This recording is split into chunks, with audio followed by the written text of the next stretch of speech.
So this is my content creation studio, or I guess you could say my home office. And I'm going to give you a walkthrough of how I go from my ideation of creating my content all the way down to a published video on YouTube. And it's a lot simpler than you think. And the reason why is because I've created systems for myself and I've learned techniques and things along my career that help me make content easier. So, if you've seen on this channel so far, I've been embarking on a 75 hard challenge, but for YouTube. And so, posting a long form video every day is not an easy thing to do.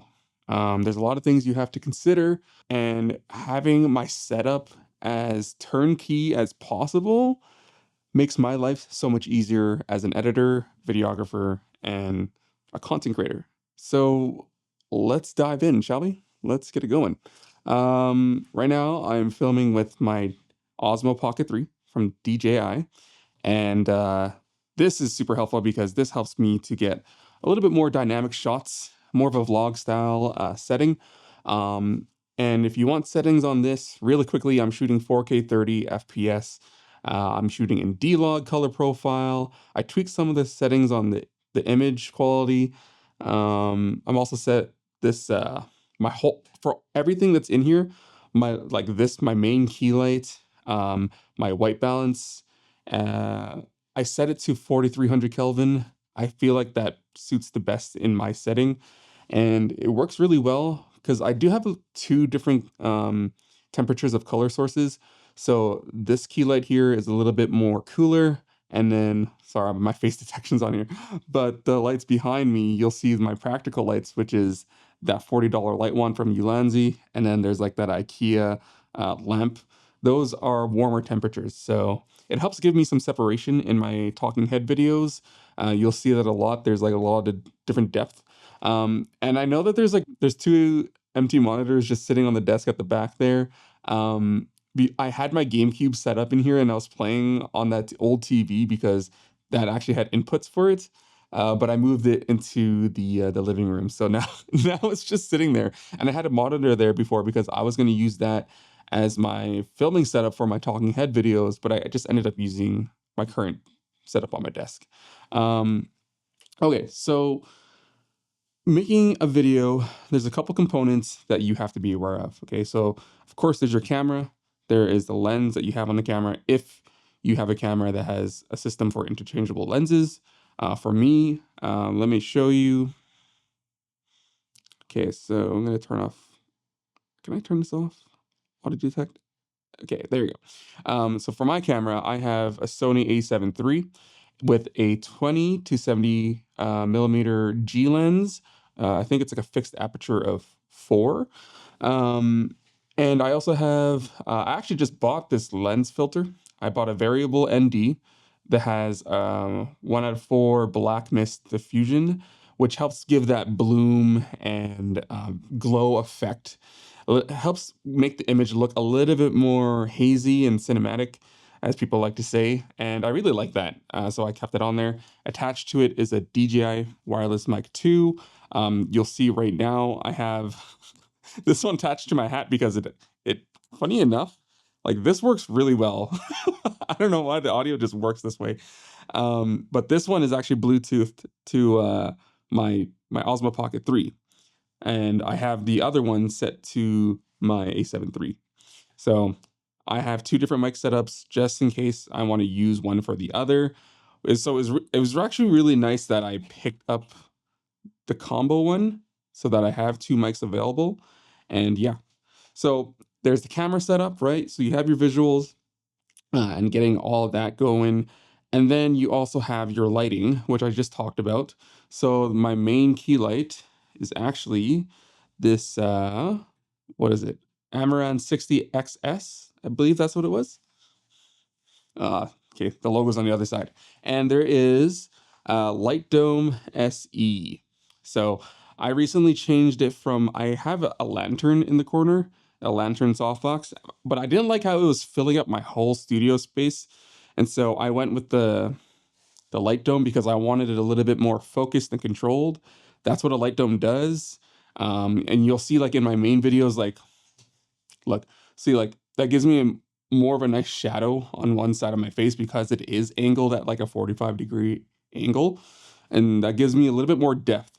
With my lantern, it was filling up a lot of the shadows of my face, but not only that, when I had a lantern, it like the background was a lot more illuminated. And I don't know, I was kind of I wanted a different look and I wanted to change it up. So the Light Dome SE. Oh, did I say the mini? This isn't a mini. This is just the Light Dome SE. Um, that really helped create a better vibe in my shadows and for my videos moving forward. So yeah, so you got your camera, it's set up. Oh, actually with the camera set up too, I have a desk mount. It's like a C-clamp desk mount. And then there's a KNF Concept ball head mount. And attached to that is these really cool Ulanzi F38 quick release plates. I highly recommend getting these. This makes video like your life easier. Okay, there's small things like this that make your life easier. Because with that, like let's say my main tripod here, my Manfrotto tripod, I have the Falcam from Ulanzi, the quick release plates. I have a couple of those on different mounts around my office space, and I'm able to just like attach it to these other things as long as it has a 1/4 inch thread.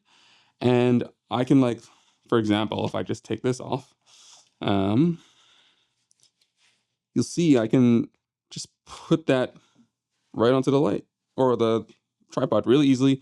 And then all I have to do is just press this and then it comes right off. So that really helps a lot um, for just moving things around quickly and easily, especially when I'm on the go. If I'm working on a video on the go or filming something on the go and I bring my camera and my tripod with me, it helps just to take the camera off right away because nothing throws you off more than spending time fiddling around with stuff. And it just can throw off your creative flow and your groove when you're trying to just configure something right away, right? And what's really cool is because I can also attach one to my DJI Osmo Pocket 3 at the very bottom because there's with the battery grip, there's also a 1/4 inch thread on the bottom there too. So, for example, uh, like I have this little tripod mount for on the bottom here. I have like the Insta360 selfie stick that helps me as well. So that's pretty cool. So I was talking to you about also the lights, right? So yeah, again, just those practical lights there that helps really illuminate the background and gives a little bit more interest. And it also creates this nice like rim light and it fills up the background and separates me from the background as well. You'll see like when I color grade my videos, this might be color graded right now. You'll see that there's uh, like see on the edges here. Yeah, that's what it's doing, you know? And it's nice to have that. It's really cool. But it's also called like motivated lighting when let's say I have practical lights for like say the banana thing here. If I had another light on my other side here, that helps fill in the other side of my face. That's called like practical motivated lighting. That's what it is. And so I kind of have that going on with these two lights here. So cool. So I talked to you about my audio a little bit. I talked to you a little bit about my camera setup. Talked to you about my lights. So everything is set up as it is and it doesn't move. Unless I need to, the only thing that really moves is maybe that light wand if I want to get lighting in other spaces. But everything else stays the same because when I go to do my talking head videos and I sit down, I don't want to change my settings at all. I don't want to like have to fiddle with the white balances. If I have everything set up on a profile and just as frictionless as possible, that helps me go from my ideation process all the way to posting onto YouTube and my social platforms. So really nice. I'll talk a little bit more about audio. How about that? So alongside my DJI mics, when I'm actually filming with my A7 III, you will have seen me use the Shure SM7B mic. And what's really cool is that I've actually attached this DJI mic, I keep saying DJI mic. I don't know, it just doesn't sound the inflection or the way that I say it just doesn't feel right. Sorry. That's a tangent. I have it attached because this is like a magnetic mount. There's a magnet on these mics, and you can just like boop. And the reason why I have it there is so that when I'm talking into this mic and I'm recording on my laptop or my MacBook, for example, this is DaVinci Resolve. I can just set up my audio so that I can just sync it up later on so that I have nice, clean, Shure SM7B audio, but also underneath it's the DJI mic just in case. It's like a failsafe. You know, you can never go wrong with redundancies. You always want to make sure you have backup audio because sometimes, okay, sometimes it won't always go as planned and something will be wrong with the audio file. It's happened to me before, but I know that I've put some fail safes and I've learned from previous mistakes to just set up myself for success. And it's those little decisions that you make that will save you headache along like down the road. So just a pro tip for yourself, even for like when you're recording with your mirrorless camera, or if you have a DSLR. If you have two SD card slots in your camera, I recommend simultaneous. Did I say that? Rec- so that it's recording on your freaking SD cards at the same time, okay? Just so that you have a backup of your footage. Yeah. So, as I was talking about audio, when I record, yeah, I'll just sync it up. And what I like to do is sometimes you'll see, really, this is like a pro tip here, but you see that spike in audio? That's me clapping. That is how you can sync up your audio if you have two different audio files. Okay. So that way it's just like I could find it right away and then I could just sync it up and everything works. Um, what's really important as well is when you are done filming your footage, you want to make sure that you're organized. So having a system for your storage and all your projects, super important so that you can just literally just drag and drop things, rename it if you need to rename it, and then just put them into the folders they need to go in, and then you're just good to go. Now, okay, my I say that, but I'm only for this 75 hard challenge on YouTube. I've just been kind of dragging and dropping, but my usual project folder does not look like this. I'm using DaVinci Resolve, but I usually have bins and everything here, and everything's nicely organized. But I've just been posting every single day for the past 7 days, so I just haven't done that fully. Okay, so my footage goes onto the timeline, right? So now it's here. You got it here. What does that look like afterwards? What do I even do with it?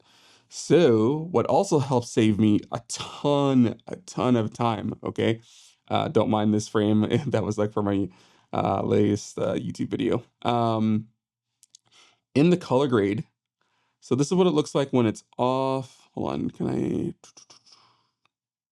where, where did that go? Oh, okay, here. Um, you'll see it turns very flat, right?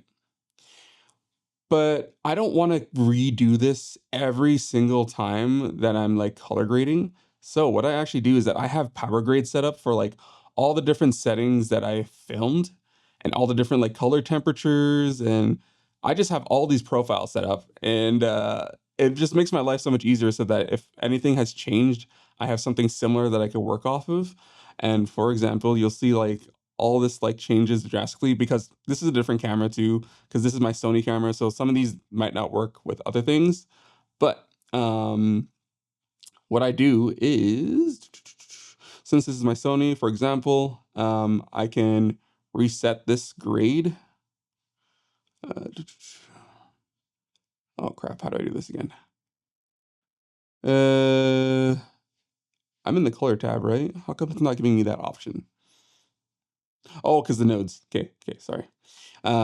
If I just like uh, reset all grades. Now I'm like, this is what it looks like when it's like square one. But if I have a still, okay, so for example, This is a graded clip. I right click it and I say like grab still. It'll create a new like power grade or like the whole color grading thing. And then I can just hit, let's say the ungraded clip. I just go apply grade and boom, everything's back. All my settings, everything that I did previously, all my tweaks, they stay here. And this just helps save so much time and effort so that I don't have to keep redoing my color grade. And if I ever do some new tweaks to it a little bit, I can just make a new still or power grade, you can call it. And then it just makes my life so much easier.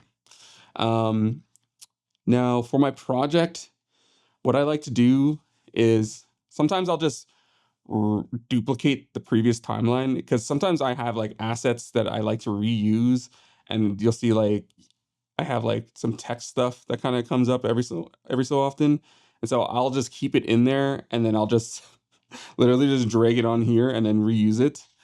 So that makes editing a lot easier. So if you have like graphics and transitions that you use constantly for your current look for your videos, just keep a bin ready so that if okay, for example, if you start a new project, keep a bin ready and just drag and drop it, right? A bin that just has everything that you need for your projects. And I think there's other things called like smart bins or power bins in DaVinci Resolve that you can set up.